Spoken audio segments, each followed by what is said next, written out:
Y con muchas idas y venidas, corridas para un lado, para el otro, y sinceramente ella tenía mucho deseo de poder compartir hoy este tiempo también con vosotros, pero sabéis cómo es su enfermedad, y lógicamente el deseo de nuestro corazón es compartir la vida con la iglesia, no simplemente participar de un culto, sino estar aquí y poder compartir el tiempo con vosotros y aún en otras circunstancias. Iba justamente a saludar a Elizabeth, que nos visita hoy, pero ahora está afuera porque el bebé llora. Pero bueno, ustedes ya la conocen, ¿sí?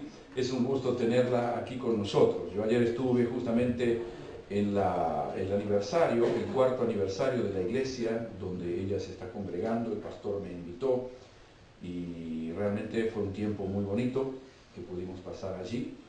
Y bueno, lo más bonito es que creo que la otra semana probablemente nos juntemos con él a comer un asado. Así que imagínense, de bendición en bendición. Así que gloria a Dios por eso. Muy bien. Una preguntita. ¿Quién de vosotros aún no tiene el comentario en el que decimos qué día y en qué versículo estamos leyendo? ¿Hay alguien que no lo tenga, por favor?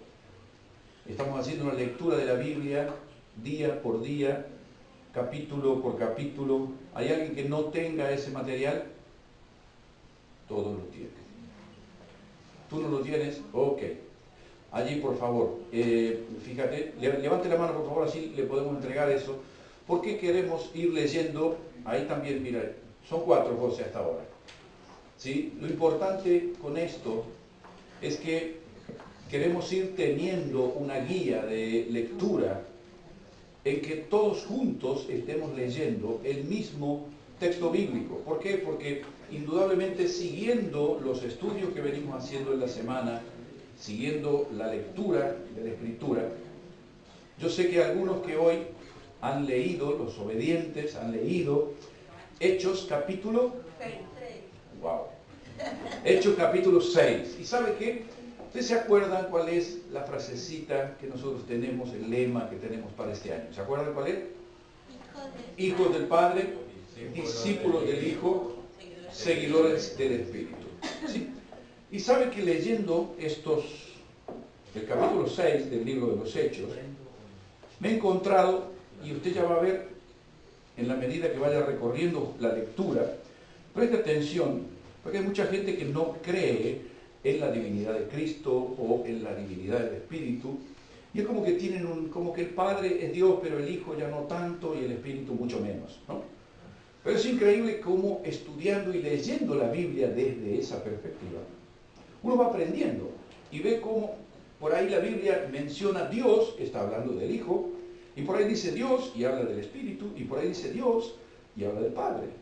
Mire, por ejemplo, en Hechos 6, los versículos entre el 7 y el 14, interesante esto porque dice lo siguiente: y crecía la palabra del Señor y el número de los discípulos se multiplicaba grandemente en Jerusalén, y también obedecían muchos los sacerdotes a la fe. Y Esteban, lleno de gracia y de poder, hacía grandes prodigios, señales entre el pueblo. Entonces se levantaron unos de la sinagoga llamada de los libertos, y de los de Cirene, de Alejandría, de Cilicia, de Asia, disputando con Esteban.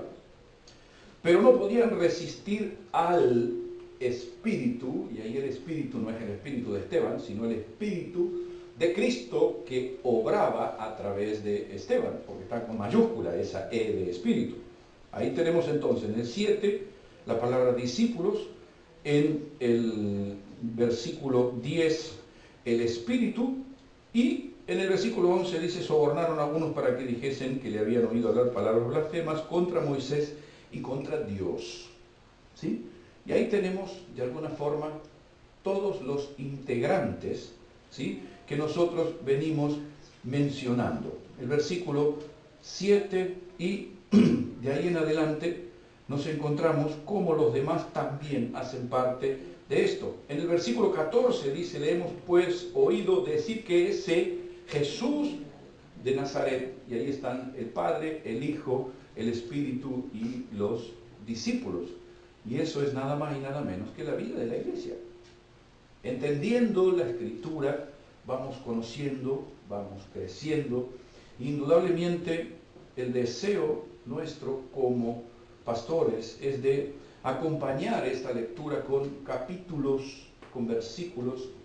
Y hay algo que indudablemente ya hemos podido comprender en estas últimas semanas. Y si vosotros, los que habéis seguido un poquito lo que venimos compartiendo en estas últimas semanas, estáis atentos, hay algo que yo creo que siempre cuando un cristiano escucha 2 o 3 veces el mismo argumento, es como que uno empieza a rascarse la cabeza y dice, me parece que Dios está queriendo decirme algo. Y yo he notado esto en estos días, ¿sí? ¿Quién recuerda algo de lo que Susana compartió hace 15 días atrás? Ella habló sobre... No me hagan llorar, por favor. Voy a llorar, Voy a llorar. 15 días pasaron, ¿no se da cuenta, no? Ella habló sobre Mateo, sí, Mateo capítulo 6. Habló de las bisagras, ¿sí? Tráigame un pañuelo, por favor. ¿Se da cuenta, hermano? Sinceramente, a veces uno piensa... ¿Por qué uno hace lo que él hace? ¿No? ¿Por qué hacemos lo que hacemos? ¿Sí? Y cómo de alguna manera este tiempo lleno de apariencias y la necesidad no solo de ser feliz, sino también que me vean feliz en Instagram y en Facebook y en YouTube. Y de pronto que muchas veces esto indica dónde está nuestro tesoro. Si para mí es más importante ver cuántos likes le dieron a mi fotografía, que Dios me apruebe, tengo un problema serio. Facebook es mi Dios. Y sí, literalmente sí. Una de las cosas que Susana compartió también es dónde nosotros hacemos nuestro tesoro o de qué hacemos nuestro tesoro.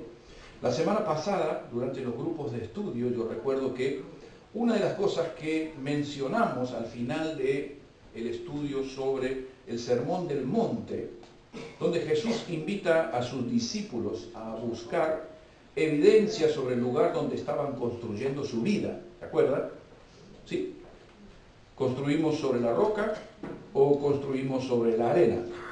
Lo cual es casi lo mismo que decir dónde está nuestro tesoro, en los cielos o aquí en la tierra.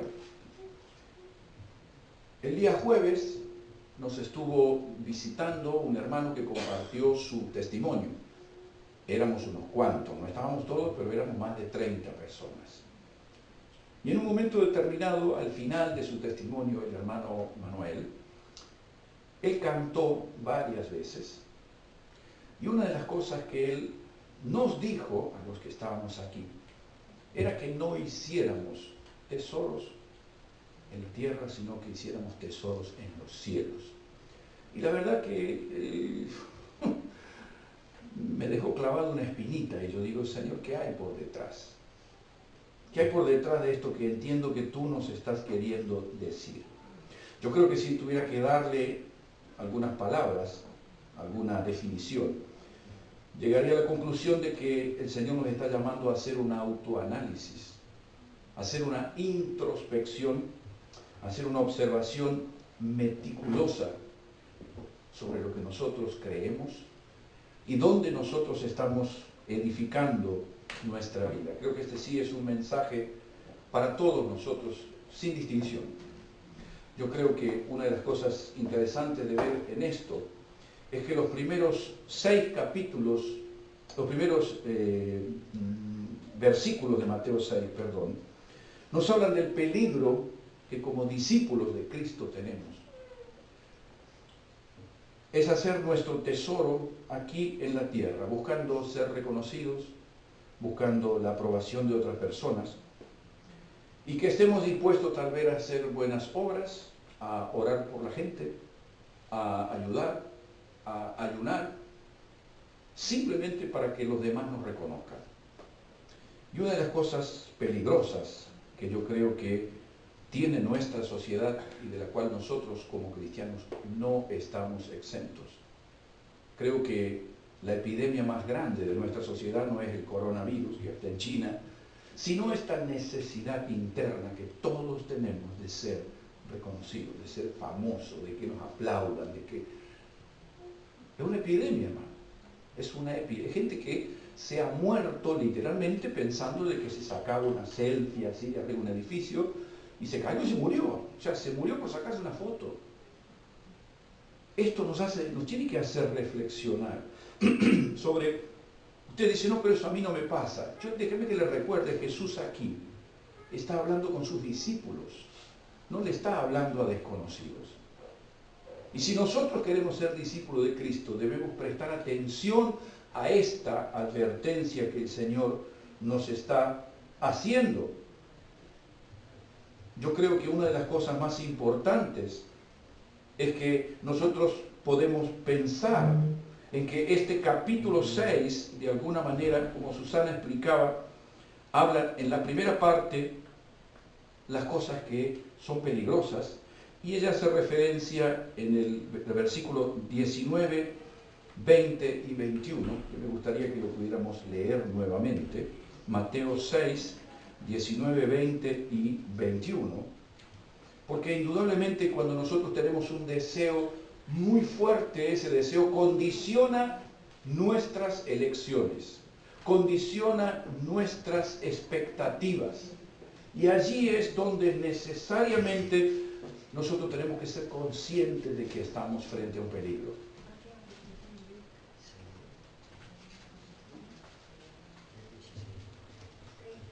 Dice Mateo 6, 19 al 21.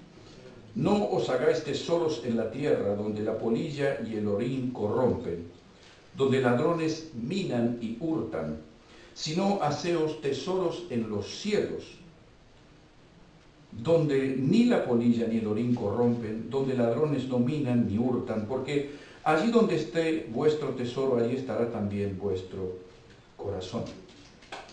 Esto Susana hacía mención de que era como una bisagra, algo que permite entender que hay como una inflexión en el relato de Cristo.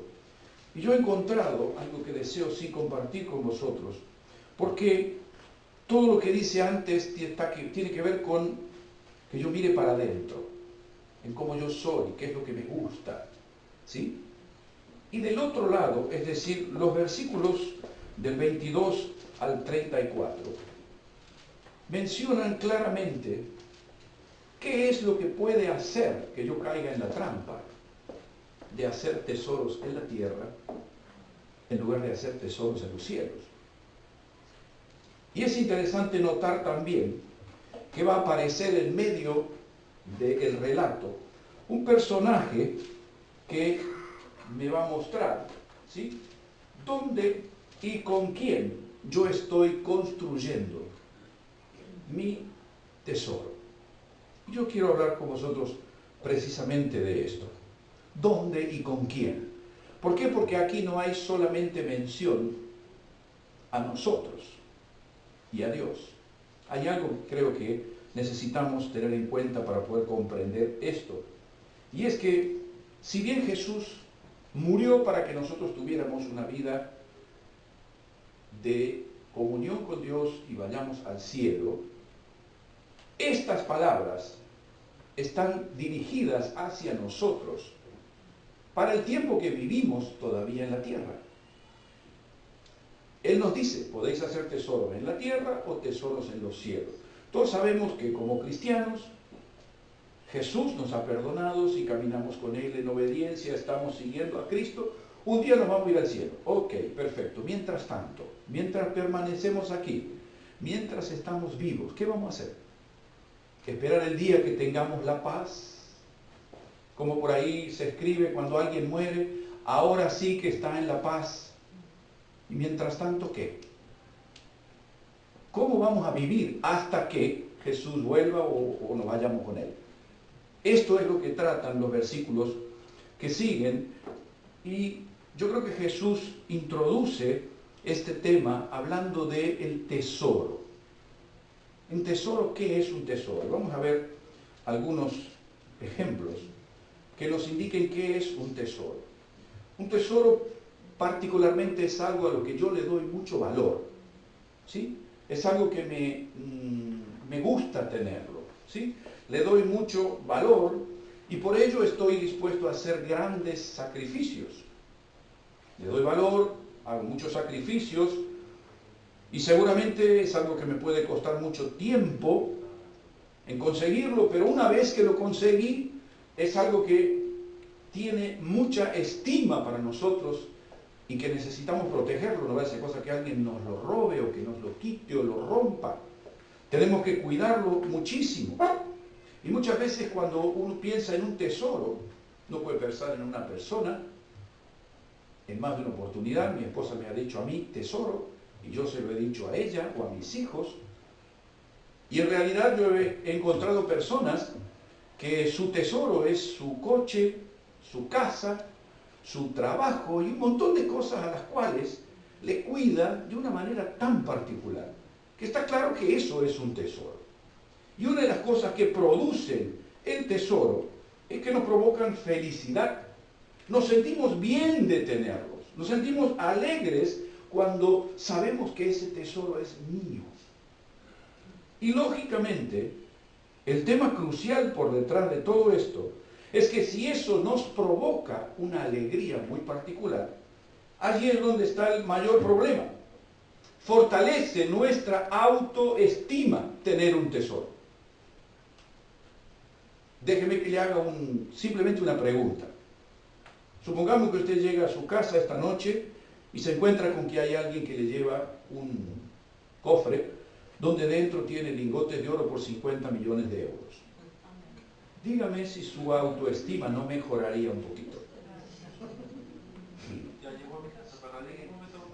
Yo le puedo dejar el domicilio que pase por la mía si quiere. Pero fíjese, es decir, su autoestima sube, ¿por qué? Porque usted tiene un tesoro. Entonces Jesús dice, tranquilo, tranquilo, no hagas tesoro de las cosas que se corrompen. Cuidado con esto. Por una sencilla razón. Nadie se siente mal mirando un tesoro. No, al contrario. Es como que el solo hecho de pensar que yo puedo llegar a tener una cantidad importante de dinero, automáticamente es como que mi corazón, ahora voy a poder hacer todo lo que quiero. Y la Biblia da un ejemplo, dice, necio, esta noche vienen a buscar tu alma. Y Jesús nos quiere advertir contra ese peligro. Mire, hay un juego que creo que la mayoría de nosotros en alguna oportunidad lo hemos jugado, que se llama la búsqueda del tesoro. ¿Sí? Que tiene que ver con ir pasando de un lugar para el otro, hasta descubrir dónde está ese famoso tesoro. ¿Sí? Bueno, yo creo que aquí Mateo nos hace pasar por algunos lugares donde vamos a poder identificar verdaderamente dónde está nuestro tesoro, notando de alguna manera algunos detalles importantes. Mire, venga conmigo después de estos versículos que hemos leído, Mateo 6, 19 al 21, y vemos la primera cosa que la Escritura nos dice, Mateo 6, 22 y 23.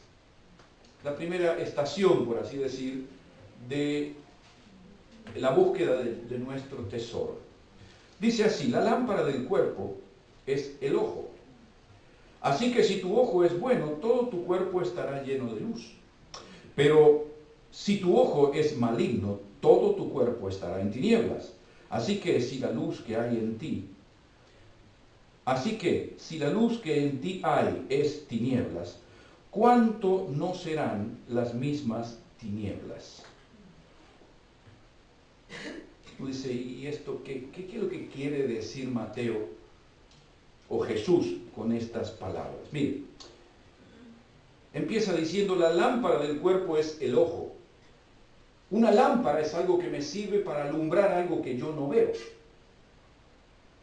Lo que Él nos está diciendo es, mira, tus ojos pueden ayudarte a ver las cosas, pero hay un proceso que se produce en el momento en que yo recepciono una imagen. El nervio óptico le dice a mi cerebro qué es eso y qué eso significa para mí.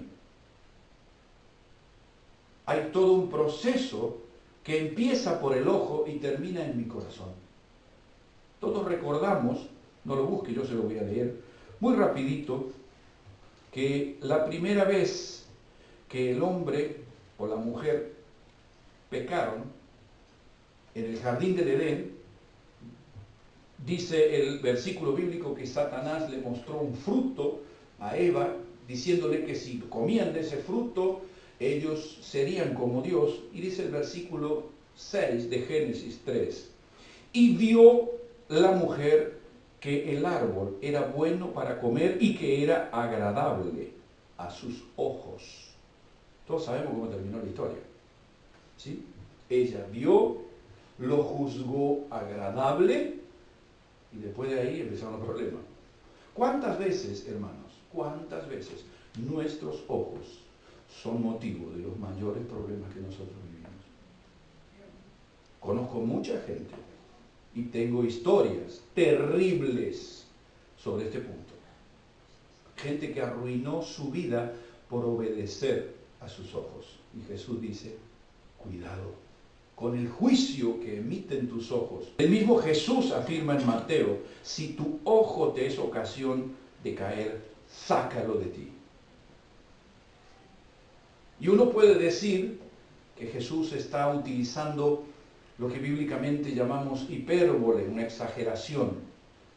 Déjeme decirle que yo he oído un testimonio terrible de una mujer abandonada por su esposo, donde ella literalmente dijo, este versículo es verdad. Sería mucho mejor para él, para nosotros como familia, para toda la familia, que él se hubiera muerto, no solamente que hubiera perdido el ojo. Destruyó su familia. Es terrible, hermano. Terrible. Y lo que Jesús quiere es que yo viva en paz. Mi paz os dejo, dice Jesús. Lo que Él quiere decirnos a través de estos versículos es, cuidado dónde está tu tesoro. Y después Él dice, el ojo bueno es el ojo que ve como Dios ve las cosas. El ojo bueno es el que me permite ver de manera correcta, aunque no me guste. El ojo malo es aquel que de alguna manera me lleva fuera de la voluntad de Dios. Yo necesariamente tengo que aprender y educar mi mente, mi corazón, mis deseos, para poder aprender a ver cómo Jesús ve. Porque eso es lo que me va a traer la posibilidad de vivir en paz. Y digo esto ¿por qué? Por una sencilla razón. Con nuestros ojos podemos ver cosas atractivas en la tierra, y también con nuestros ojos podemos perder de vista lo que Dios tiene para nosotros. Por una sencilla razón, el apóstol Pablo dice algo muy interesante en 2 Corintios 5:7. Él dice, nosotros vivimos por fe, no por vista. No vivimos por lo que nosotros vemos, vivimos por lo que creemos. Y si yo necesito ver, es porque estoy construyendo tesoros en esta tierra. Yo no necesito ver que Dios es fiel. Yo sé y creo que Dios es fiel, aunque no lo vea. Esa es la gran cuestión. Está claro que Jesús nos está indicando cómo yo puedo tener una vida conforme a lo que Él desea para sus discípulos. El versículo 24 de alguna manera aporta un dato importantísimo, un misterio interesante que se ve en el versículo 22. El 22 hablaba de las cosas que son atractivas a nuestros ojos. Y mire lo que dice, por favor, el versículo 6:24. Nadie puede servir a dos señores, porque o aborrecerá al uno y amará al otro, estimará al uno y menospreciará al otro. No podéis servir a Dios y a las riquezas. Hay algunas versiones que mencionan no podéis servir a Dios y al dinero. En definitiva, la palabra que se utiliza en el original es mamón o mamona, ¿sí? Que es una palabra que significa riqueza en arameo, y están también algunos eruditos que lo mencionan como una palabra hebrea que significa confiar, o que también puede ser identificada con la palabra tesoro. Y mire, el poder del dinero, hermanos, es tan grande, y Jesús lo sabe. Y Él, queriendo abrir nuestros ojos, venga conmigo y lea, por favor, muy despacito este versículo. Ninguno puede servir a dos señores. Jesús utiliza esta palabra. Es interesante este concepto. ¿Por qué? Mire, hay algo que como cristianos somos muy conscientes, y es que cuando ubicamos esta dicotomía que Jesús coloca entre Jesús o Dios y el dinero, no somos conscientes de esta verdad. Satanás es el adversario y todos sabemos que está derrotado. Jesús nunca dice que Satanás es su competidor. Nunca menciona a Satanás como Señor con minúscula, pero aquí sí. ¿Por qué? Porque el dinero puede hacer que tú hagas todo lo que dice del versículo 19 en adelante, lo puedas hacer. Le puedes dar ayuda a los pobres, puedes hacer reconocer. ¿Por qué? Porque tienes dinero. Los otros días, no recuerdo específicamente, pero tiempo atrás se mencionaba de que, claro, no me acuerdo si Messi o Cristiano Ronaldo habían dado una donación de 150.000 euros. Hermano, ganan 7, 8 millones de dólares por mes. Imagínense. Pero claro, hicieron una donación. Claro, vuelvo sobre el tema. Tenemos que tener mucho cuidado con el dinero. Mucho cuidado, ¿por qué? Porque puede ocupar en nuestro corazón el lugar de Dios. Y hay algo que nosotros tenemos que ser conscientes. Jesús nos advierte sobre este peligro. Por eso Él le llama Señor, con minúsculas. Si somos fieles a Dios, no necesitamos ver. Si no somos fieles, sí necesitamos ver. Y ese es el peligro que Jesús quiere advertirnos. Eclesiastés 1:8 dice, nunca se cansa el ojo de ver, ni el oído de oír. Yo le agregaría, ni el corazón de desear. Porque esa es la verdad. Vivimos deseando lo que no tenemos. Y Jesús nos advierte sobre este punto. Normalmente, la persona que no es capaz de distinguir el poder del dinero, dice, no, bueno, pero yo no tengo dinero. Si tuviera, después, pero como yo no tengo. Pero indudablemente, Jesús nos muestra con situaciones de todos los días cómo una persona puede caer en la trampa de confiar en el dinero. Sigamos leyendo, por favor. Versículo 25. ¿Sí?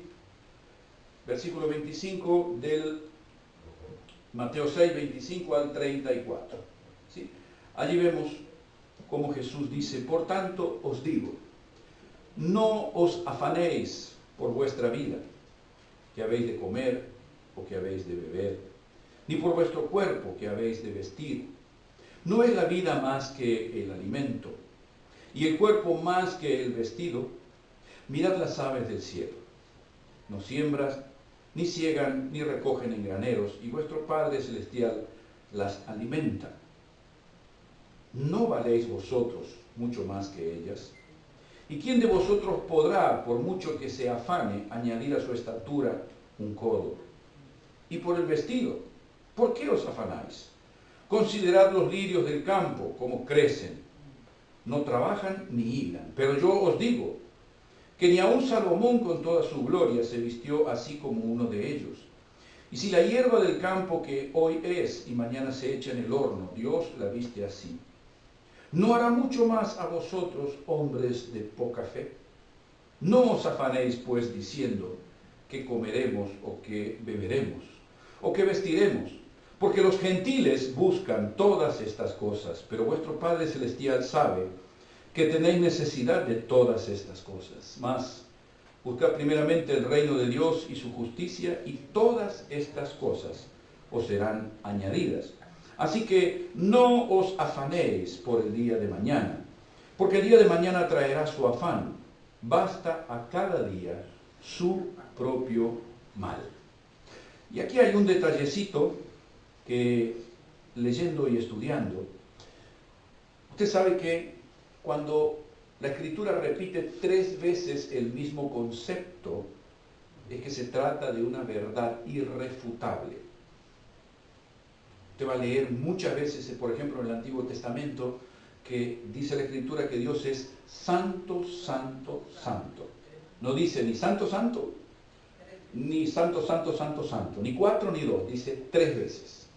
Ahora venga conmigo y lea, por favor, el versículo 25, 31 y 34. ¿Por qué Jesús quiere que nosotros hagamos tesoros en los cielos? Él dice en el versículo 31, 25 y 34, no os afanéis, no os afanéis. ¿Por qué? Porque Él sabe que cuando nuestro tesoro está en nuestras riquezas, en las pertenencias que tenemos, eso literalmente trae para nuestra vida afán y ansiedad. Y conozco gente que está afanada porque no tiene dinero, y conozco gente que está afanada porque tiene dinero.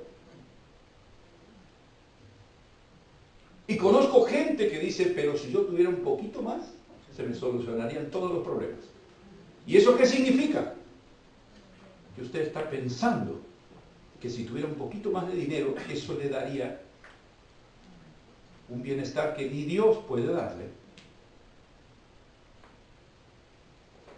Es para que lo pensemos. ¿Por qué?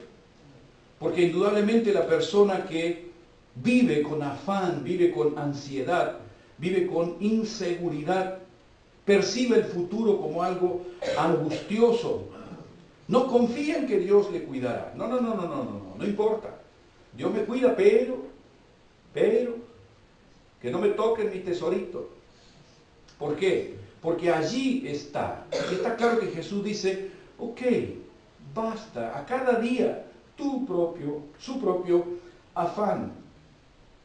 Pensar en que a través del dinero, nosotros o las riquezas que tengamos, podemos vivir en paz porque tenemos eso. Es algo que le ha pasado al hombre desde que el mundo es mundo. Y Jesús dice, paren ahí. Yo no quiero que mis discípulos vivan así.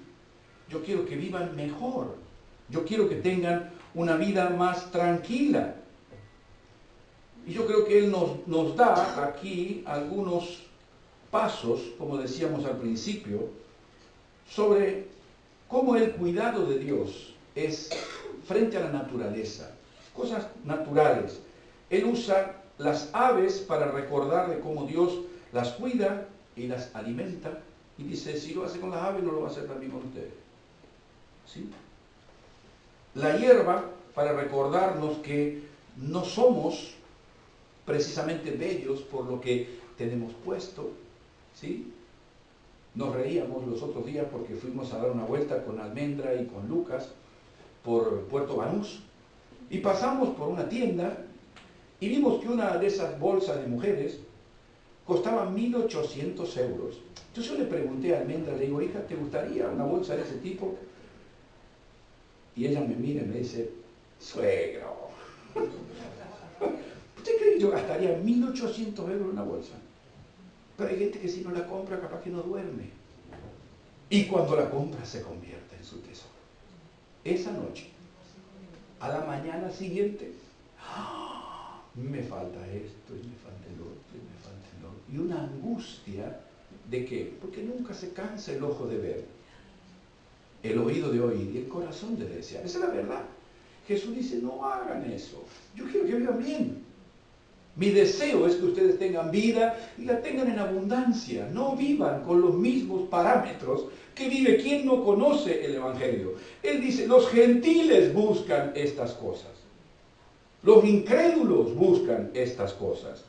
Y está claro que lo que Jesús nos plantea es que esto no solo agrega preocupación, sino que también es inútil que yo me preocupe por ese tipo de cosas. Él dice, ¿podrá alguien que desee añadir a su estatura un codo? Yo, pues, ¿sabe cuánto me gustaría a mí tener cabello? Sí, y hay personas que dicen, uy, ¿cómo me gustaría, pastor, ser alto como usted? Yo digo, a mí me gustaría tener tu cabello. Y otro dice, bueno, y a mí me gustaría tener tu juventud. Y el otro, pero ¿cuál es la cuestión? El pensar siempre que nos falta algo y que nos falta algo. Y Jesús dice, mire, estudiando sobre este tema me encontré con algo muy interesante. Un médico americano, Charles Mayo, falleció en el año 39 y él dejó escrito algo interesante sobre este punto. Él dice, la preocupación afecta la circulación, el corazón, las glándulas y todo el sistema nervioso. Ahora permítame leerle una estadística. Él dice, los psicólogos afirman que el 40% de nuestras preocupaciones nunca sucederán. 40%. Déjelo aparte. El 30% ya sucedieron. El 12% está relacionado con nuestra propia salud, aunque sin fundamento. Y el 10% por la intranquilidad que nos brinda el medio ambiente. Es decir, si usted suma todo esto, llegamos a que el 92% de nuestras preocupaciones son inútiles.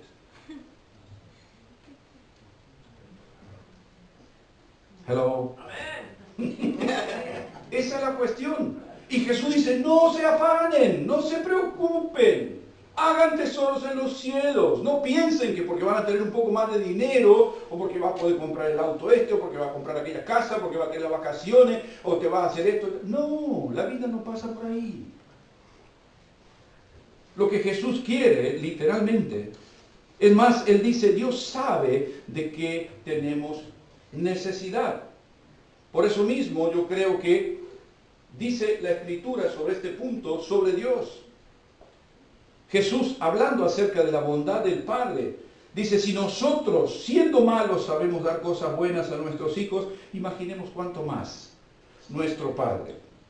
Yo recuerdo que mi mayor preocupación, cuando los chicos, nuestros niños eran pequeños, era poder darles a ellos una familia que sirviera como de cobertura, que ellos pudieran tener un lugar donde refugiarse. Y claro, lógicamente, no es una cosa sencilla, pero con el tiempo fui aprendiendo que esto solamente se logra cuando uno edifica conforme a lo que enseña la Escritura. No hay otra. No hay otra alternativa. Uno enseña cómo dice la Escritura, vive como dice la Escritura, y lógicamente no se nos evitan los problemas. No. Pero vivimos mucho mejor. Yo recuerdo que hace unos días, cuando salió todo el tema de esta coronavirus en China, bueno, hubo afirmaciones de todo tipo y que profetas que decían que era un castigo de parte de Dios con la iglesia y que con el Estado chino porque no permitía bueno, la persona que advirtió al Estado chino sobre el coronavirus es un médico que él es cristiano. No le creyeron. Él, atendiendo a sus pacientes, se enfermó y murió hace 2 días atrás. Su esposa, tenía 34 años creo, tiene una criatura de 5, su esposa embarazada de 6 meses, 5 meses, también tiene la enfermedad. Y lógicamente oremos por ella. ¿Qué quiero decir con esto, hermano? Dice, pero ¿y por qué Dios no lo protegió? Hermano, el tesoro de ese médico no está en vivir 90 años. El tesoro de ese médico está en ser fiel a Dios. Amén. Y ya está. Ese es el tema. Yo sé que nosotros pensamos en la vida y que vivimos un poco conectados con qué. Si uno vive muchos años es porque Dios te ha bendecido. Y si uno vive pocos años, algún problema tiene que haber. No, hermano. Si yo uso ese parámetro, Jesús es un fracasado, se murió con 33 años. ¿Por qué no vivió hasta los 80? Porque lo que él era necesario que hiciera, a los 33 lo terminó. Él tenía claro, él sabe de lo que está hablando. Pudiendo vivir un montón de años, él dice, no se preocupen, no se afanen. Y nos dio el ejemplo con su propia vida. Yo creo que por eso, más que en qué debemos preocuparnos, sí está en qué debemos ocuparnos. Y allí es donde de alguna manera encuentro una cosa muy profunda que nos dice la Escritura, ¿sí? Y es que cuando yo tengo claras las prioridades, la cosa es mucho más fácil. Mira lo que dice Mateo 6:33. Buscad primeramente el reino de Dios y su justicia, y todas estas cosas os serán añadidas. Siempre recuerdo que yo he estudiado este tema, pero leyendo este versículo en la versión italiana me trajo mucha más luz. Porque cuando uno piensa en esta expresión en español, buscar primeramente el reino de Dios y su justicia y las cosas, y todas estas cosas serán añadidas, es como que son cosas que serán añadidas después. La versión en italiano dice, cercate prima il regno di Dio e la sua giustizia e tutte queste cose saranno sopraggiunte. Es decir, vendrán como consecuencia de. No es consecuencia en mi vida es que esas cosas vendrán porque yo hago lo que Dios dice. No es que yo espero que lleguen. No. Vendrán solas, sin que yo las busque. ¿Por qué? Porque yo busco primero el reino de Dios. Y es lo que Jesús nos plantea en este aspecto. Y Jesús nos dice que no hagamos tesoro en la tierra, porque pueden corromperse. Y hay una verdad escondida detrás de esta frase, y es que si no se corrompe el tesoro, lo que se corrompe es nuestro corazón. Y Él quiere advertirnos sobre este peligro. Y uno se pregunta, en este relato que nosotros vemos de Mateo 6, 22 al 34, hay como una constante llamada de atención entre dos extremos. ¿Sí? Recuerde esto, por ejemplo, de tinieblas y luz, de afán y ansiedad, que vemos en los versículos 22 y 23, y luego desde el 25 al 34. Y aquí hay también no solo estas sensaciones que los seres humanos tenemos, sino los dos personajes que aparecen para ayudarnos en el proceso, ¿sí? Que están en el versículo 24. El dinero o Dios. Y es interesante notar cómo Jesús, viendo esto, lo pone como contraposición a que las cosas terrenales y temporales pueden competir con Dios por nuestro corazón. Y Él lo establece como algo muy importante. Él dice literalmente, si todos estos afanes tan comunes a los seres humanos, ¿por qué no te van a pasar a ti? Simplemente porque me sigues. No, cuídate. Abre tus ojos. Permite que mi palabra te guíe para que puedas identificar este peligro. Por eso, de alguna manera, es que yo quise llamarle a esta prédica, ¿dónde y con quién estoy haciendo mi tesoro? Uno se pregunta, Jesús, ¿por qué es esto tan importante? Como lo dije hace un momento, Jesús vino para que tengamos una vida y una vida en abundancia. Yo quisiera compartir con vosotros algunas cosas que he ido aprendiendo con los años y que me ha servido muchísimo, particularmente en tiempos de estrechez extrema. ¿Por qué? Porque la importancia que tiene para mi propia vida el uso del dinero es tremendo, hermano. Familias han sido destruidas literalmente por causa del dinero. Vidas han sido destruidas por causa del dinero. Y el deseo es que podamos ver con la Escritura cómo saber qué importancia tiene el dinero para mí. Y por qué Jesús me dice que la forma en que yo administro mi dinero puede ser que signifique un Dios para mí. Un Dios con minúscula, por supuesto. ¿Sí? Quisiera daros algunos principios útiles sobre cómo nosotros podemos evitar caer en esta trampa del uso del dinero. En primer lugar, Romanos 13, 7 y 8. Allí hay una verdad muy profunda. Dice la Escritura que yo no le tengo que deber nada a nadie. Y la verdad es que cuando uno tiene deuda, hermano, si usted es responsable, no duerme tranquilo, si es responsable. Si es irresponsable, claro, duerme como una criatura. Y uno dice, no, bueno, pero sí, sucede también. Eclesiastés 5:5 dice que mejor es no prometer que prometer y no cumplir. Resulta imposible pensar tal vez que alguien que quiera ser discípulo de Cristo no quiera cumplir con lo que dijo. Pero a veces pasa, hermano. Y si usted siendo cristiano dice blanco y hace negro y se va a dormir y está tranquilo, yo le aconsejo que lea un poquito más la Biblia. Y se preocupe porque no es normal que un discípulo de Cristo diga blanco y haga negro.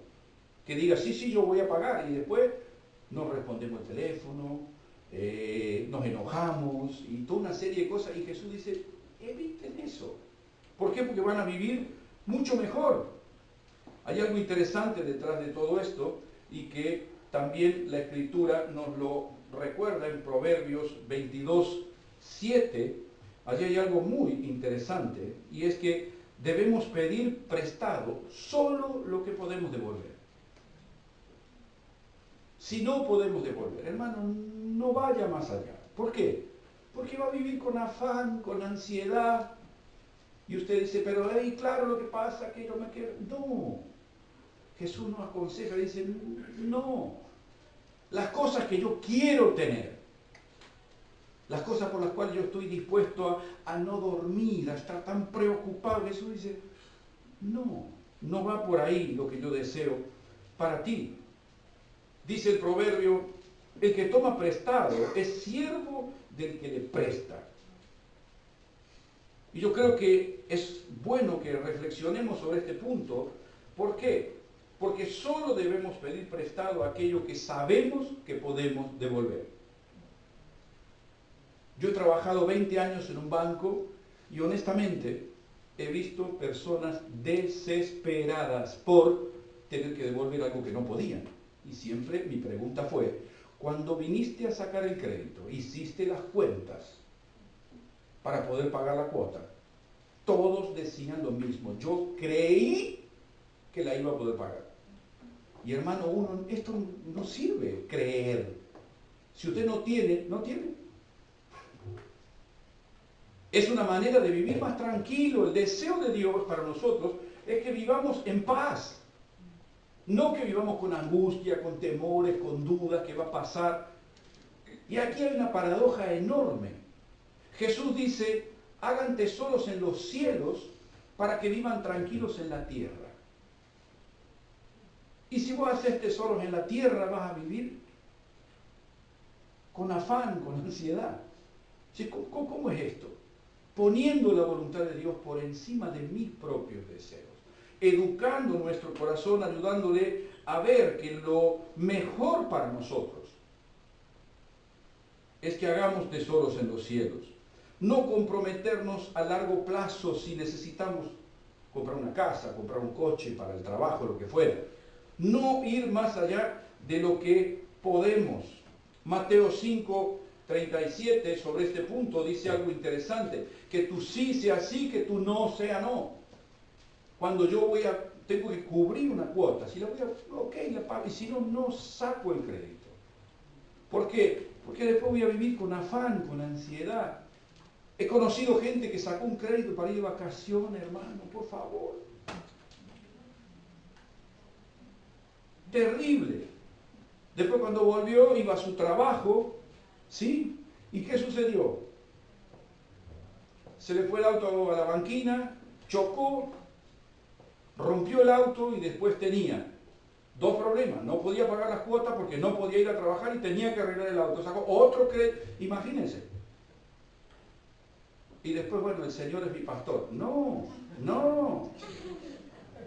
hermano. Es terrible, pero muchas veces se ve esto. La tarjeta de crédito, hermano, yo creo que es el fruto de Eva, solo que cuadradito y de plástico. De verdad. De verdad, ¿por qué? Porque nos permite pensar en que vamos a poder hacer algo, aunque no podemos. Yo sé de lo que estoy hablando, trabajé 20 años en un banco, hermano. He visto gente llorar literalmente. ¿Por qué? Pues dice, pero ¿cómo gasté tanto?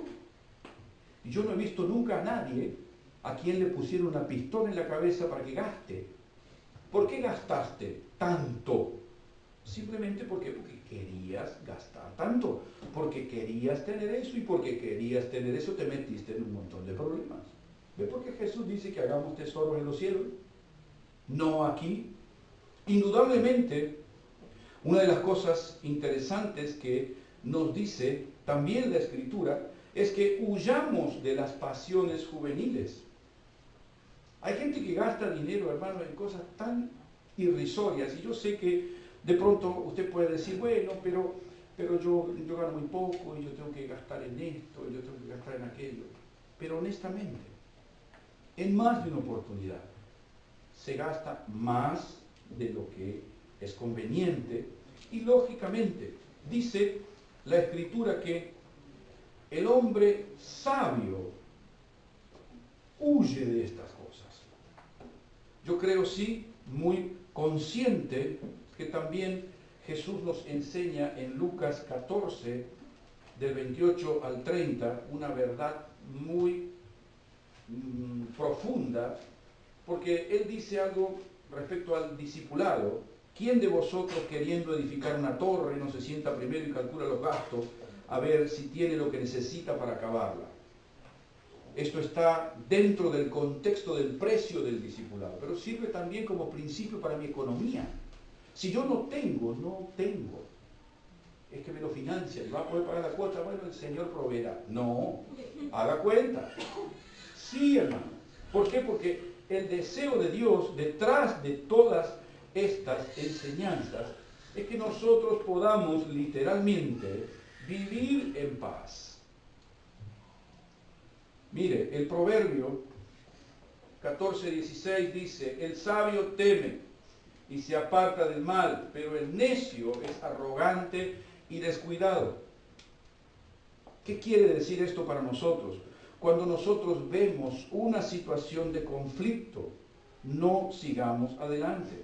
Una regla infalible que yo honestamente he visto en más de una oportunidad, lo encuentro en esta composición, por así decir. Gastos imprescindibles, gastos necesarios, merecimientos, gastos superfluos y requerimientos ajenos. ¿Qué significa esto?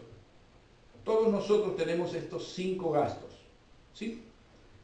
Primero que nada, los gastos imprescindibles. Usted tiene alquilado un piso, usted tiene que pagar el alquiler.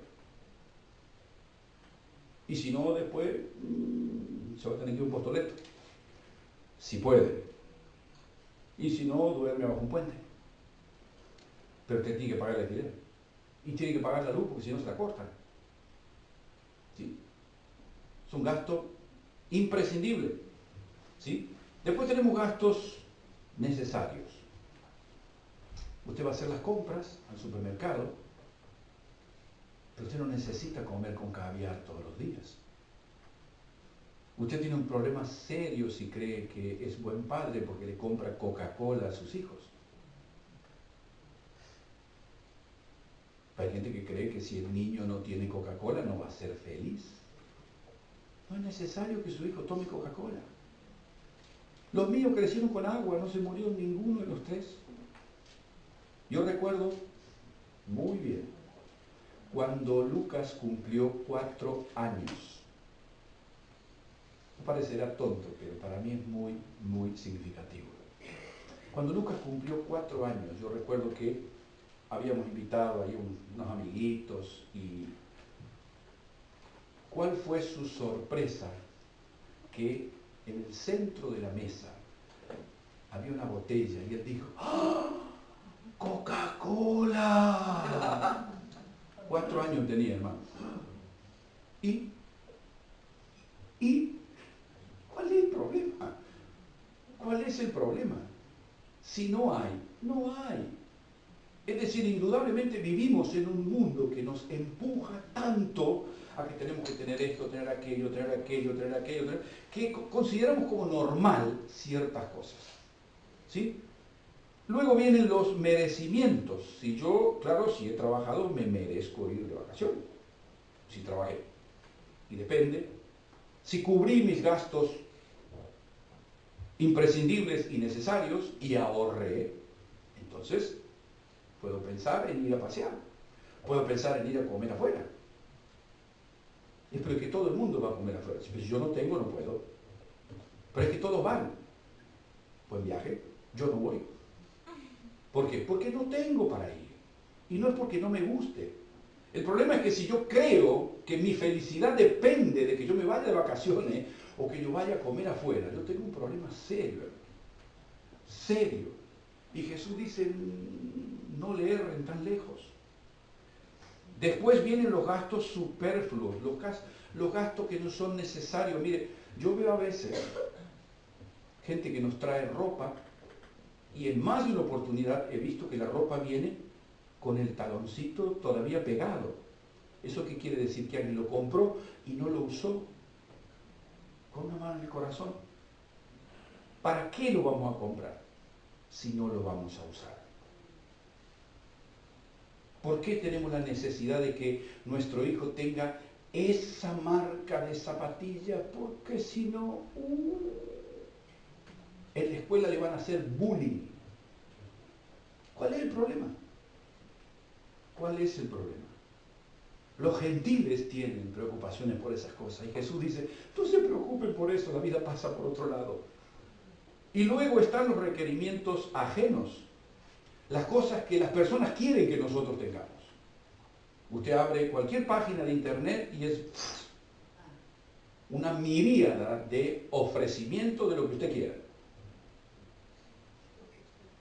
Es más, desgraciadamente, aún a través de los púlpitos están estos pseudo, que vamos a hablar un poquito la semana que viene de ellos, pseudo profetas, pseudo apóstoles, más que apóstoles son apóstatas, y que le dicen que usted es hijo del rey, que usted necesita tener dinero y que tiene que tomar lo que el diablo le robó y toda la historia, desde el púlpito. ¿Por qué?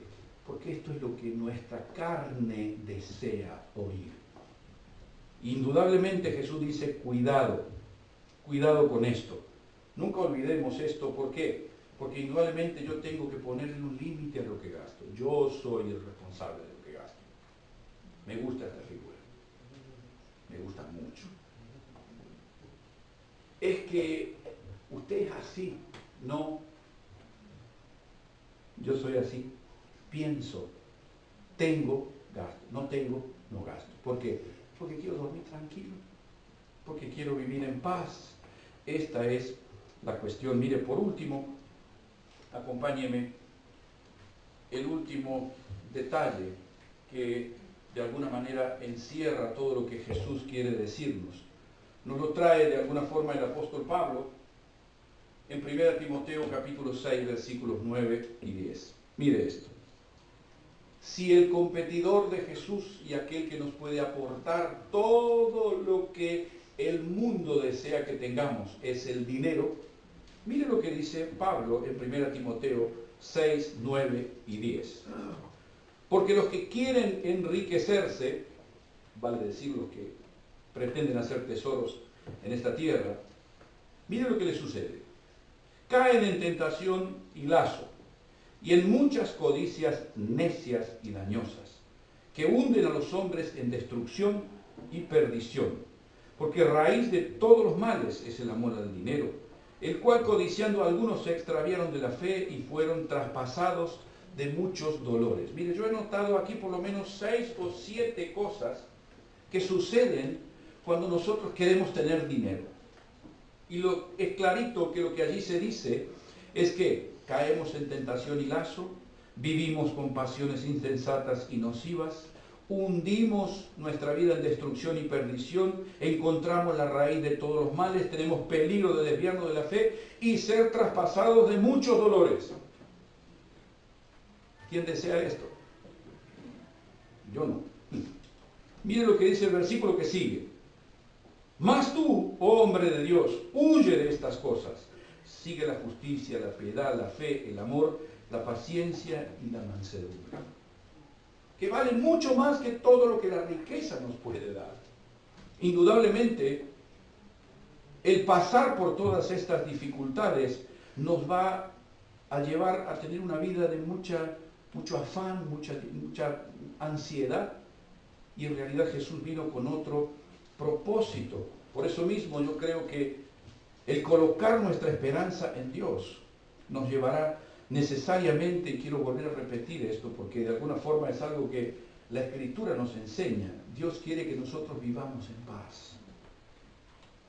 Dios quiere que vivamos en paz. Y acompáñeme si lea conmigo, por favor, porque de todo lo que yo he compartido, seguramente, si usted se lleva esto a su casa, usted va a vivir mucho mejor. Mucho mejor. Y mire, Filipenses capítulo 4, versículo 6 y 7. Mire lo que dice la Escritura. Filipenses 4, 6 y 7. Por nada estéis afanosos, sino sean conocidas vuestras peticiones delante de Dios en toda oración y ruego, con acción de gracias. Y la paz de Dios, que sobrepasa todo entendimiento, guardará vuestros corazones y vuestros pensamientos en Cristo Jesús. Yo no tengo duda que Dios quiere que vivamos bien. Quiere que vayamos al cielo, sí, pero también desea que vivamos bien, que vivamos en paz, que la vida con Cristo aquí valga la pena. Y que nosotros estemos angustiados tanto como aquel que no conoce a Cristo. No vale la pena, hermano. No vale la pena.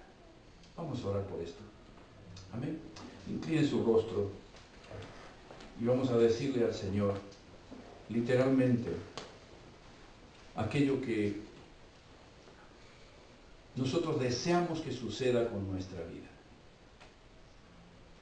Sé que hay ciertas cosas que para nosotros son de alguna manera una prioridad,